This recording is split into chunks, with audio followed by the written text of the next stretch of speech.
Movie ಮಾಡಿದಾಗ deadly lovers ಅಂದರೆ first ನಾನು ಸಣ್ಣ ಪುಟ್ಟ ಕಳ್ತನ ಮಾಡ್ಕೊಂಡಿರ್ತೀನಿ, ಈಗ ಅಂಡರ್ ವರ್ಲ್ಡಿಗೆ ಎಂಟ್ರಿ ಕೊಡ್ತೀನಿ, ಮುಂದೆ ಏನೇನಾಗುತ್ತೆ ಅದೇ ಸ್ಟೋರಿ. ಇವ್ರದ್ದು ಒಂದು ಫ್ಲಾಶ್ ಬ್ಯಾಕ್ ಇರುತ್ತೆ ಹೀರೋಯಿನ್ ಮೇಡಮ್ದು.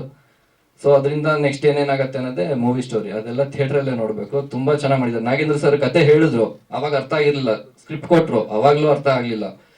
ಅದು ಎಲ್ಲ ಆಮೇಲೆ ಸಿನಿಮಾ ನೋಡಿದ್ರೆ ಬೇರೆ ಥರ ಇದೆ. ಪೂರ್ತಿ ನೋಡಿಲ್ಲ, ಇನ್ನೂ ನೋಡಬೇಕು. ಬಟ್ ಅದೇ ಸ್ಟೋರಿ ಹೇಳೋಕ್ಕಾಗಲ್ಲ, ಅದನ್ನ ಹೌದು ಎಕ್ಸ್ಪ್ಲೈನ್ ಮಾಡ್ತಾ ಇದ್ರು ಪಾಪ ಅವಾಗಲೇ.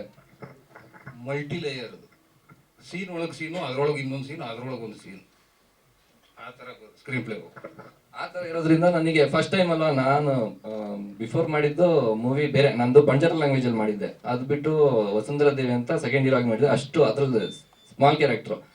ಸೊ ಇದೇ ಫಸ್ಟ್ ಟೈಮ್ ಸ್ಟೇಜ್ ಮೇಲೆ ಇರೋದು. ಸ್ವಲ್ಪ ಭಯ ಆಗ್ತೈತೆ ಅಷ್ಟೇ. ಎಸ್ ಉಮೇಶ್ ಅವ್ರನ್ನ ನಾನು ತುಂಬ ಮಿಸ್ ಮಾಡ್ಕೋತಾ ಇದ್ದೀನಿ. ಆ್ಯಂಡ್ ಡ್ಯಾನ್ಸ್ ಕೊರಿಯೋಗ್ರಾಫರ್ ಶ್ರೀನಿವಾಸ್ ಸರ್ನ, ಅವರಿಬ್ಬರು ಇದ್ದಿದ್ರೆ ತುಂಬ ಚೆನ್ನಾಗಿರ್ತಾ ಇತ್ತು. ಅವರಿಬ್ಬರು ಮಿಸ್ ಆಗಿದ್ದಾರೆ. ಸೊ ಹೇಳಬೇಕು ಅಂದರೆ ನಾನು ತುಂಬ soft character and silent.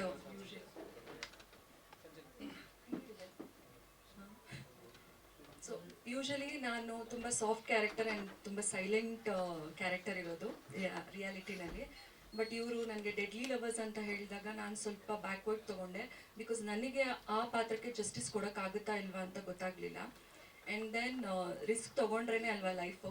So I thought ಮಾಡೋಣ ಅಂತ ಹೇಳಿಬಿಟ್ಟು ಮತ್ತೆ ನಾನು ಸ್ಟಾರ್ಟ್ ಮಾಡಿದೆ. ಐ ಥಿಂಕ್ ನಾನು ಜಸ್ಟಿಸ್ ಮಾಡಿದ್ದೀನಿ ನನ್ನ ಪಾತ್ರಕ್ಕೆ ಅಂತ ಡೈರೆಕ್ಟರ್ ಎಲ್ಲ ಒಪ್ಕೊಂಡಿದ್ದಾರೆ. ನೀವು ಕೂಡ ಸಿನಿಮಾ ನೋಡಿ ಆದಷ್ಟು ಶೇರ್ ಮಾಡಿ, ಸಪೋರ್ಟ್ ಮಾಡಿ ಅಂತ ಕೇಳ್ಕೊತೀನಿ. Thank you so much. ಈ ಸಿನಿಮಾದಲ್ಲೂ ಅವ್ರ ಕೋಆಪರೇಷನ್ ತುಂಬಾ ಇದೆ.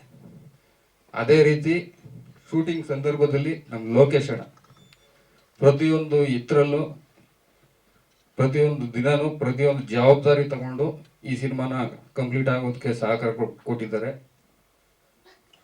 ಅದಾದ್ಮೇಲೆ ನಮ್ಮ ಪ್ರಶಾಂತ್ ಅಣ್ಣ ಪೋಸ್ಟ್ ಪ್ರೊಡಕ್ಷನ್ ವರ್ಕ್ ಇರ್ಬೋದು, ಆರ್ಟಿಸ್ಟ್ಗಳಿರ್ಬೋದು, ಇಲ್ಲಿವರೆಗೂ ಬಿಡುಗಡೆನೂ ಸಹ ಅವ್ರದ್ದೇ ಆದ ಸಂಸ್ಥೆ ತಾಂಡಾ ಮೂವಿ ಮೇಕರ್ಸ್ ಅದರ ಅಡಿಯಲ್ಲಿ ಬಿಡುಗಡೆ ಮಾಡ್ತಾ ಇದ್ದೀವಿ. ಅದು ಬಿಟ್ಟರೆ ಇನ್ನೊಬ್ಬರು ರಾಜಣ್ಣ ಅಂತ, ಅವರು ನಮ್ಮ ಜೊತೆ ಪ್ರತಿದಿನನೂ ಇದ್ದು ಕಂಪ್ಲೀಟ್. ಇದು ನನ್ನ 2ನೇ ಸಿನಿಮಾ. ಸುಮಾರು ಒಂದು 28 ದಿವಸಗಳ ಕಾಲ ಶೂಟಿಂಗ್ ಮಾಡಿದ್ದೀವಿ ಬೆಂಗಳೂರು ಸಿಟಿ, ಮಂಚಿನಬೆಲೆ ಡ್ಯಾಮ್ ಸುತ್ತಮುತ್ತಲು. ಈ ಚಿತ್ರದಲ್ಲಿ ನಾಯಕ ನಟರಾಗಿ ಅಖಿಲ್ ಕುಮಾರ್, ನಾಯಕಿಯಾಗಿ ತನುಪ್ರಸಾದ್ ಅವರು, ಮತ್ತು ಮುಖ್ಯ ಖಳನಾಯಕನಾಗಿ ವಿನೋದ್ ಅವರು. ಅವ್ರ ಫಿಯಾನ್ಸಿಯಾಗಿ ಒಬ್ಬರು ಆಶಾ ಅಂತ. ಅದು ಬಿಟ್ರೆ ಬಹು ಮುಖ್ಯವಾದ ಪಾತ್ರ ಹೋಮ್ ಮಿನಿಸ್ಟರ್ ಪಾತ್ರ ನಮ್ಮ ಲಹರಿ ವೇಲು ಸರ್ ಮಾಡಿದ್ರು. ಅದು ಬಿಟ್ರೆ ನಾಯಕಿ ಫಾದರ್ ಕ್ಯಾರೆಕ್ಟ್ರು ಭಾಸ್ಕರ್ ಸರ್. ಒಂದು ACP ಪಾತ್ರ ಪ್ರೇಮಗೌಡ ಅವರು ಮಾಡಿದ್ದಾರೆ. ಇದು ಮುಖ್ಯ. ಇನ್ನುಳಿದು ಬೇರೆ ಬೇರೆ ಸಣ್ಣ ಪುಟ್ಟ ಇದ್ದಾವೆ. ಈ ಕಥೆಯನ್ನು ರಚಿಸಿ ಎಸ್ ಉಮೇಶ್ ಅವರು ನಾಗೇಂದ್ರ ಅವ್ರ ಜೊತೆ ಮಾಡಿ ಕರ್ಕೊಂಡ್ಬಂದರು. ಕತೆ ಹೇಳಿದಾಗ ತುಂಬ ಚೆನ್ನಾಗಿದೆ ಅನ್ನಿಸ್ತು. ಕತೆ ಅಂದರೆ ಇವತ್ತಿನ ಸಮಾಜದಲ್ಲಿ ಈ ಜನ್ರೇಷನ್ನಲ್ಲಿ ತಂದೆ ಆದಂಥವರು ವಯಸ್ಸಿಗೆ ಬಂದಿರೋ ಮಕ್ಕಳನ್ನ ಯಾವ ರೀತಿ ಬೆಳೆಸಬೇಕು ಅನ್ನೋದೊಂದು ಪಾಯಿಂಟ್ ಔಟ್ ಇದೆ ಇದರಲ್ಲಿ.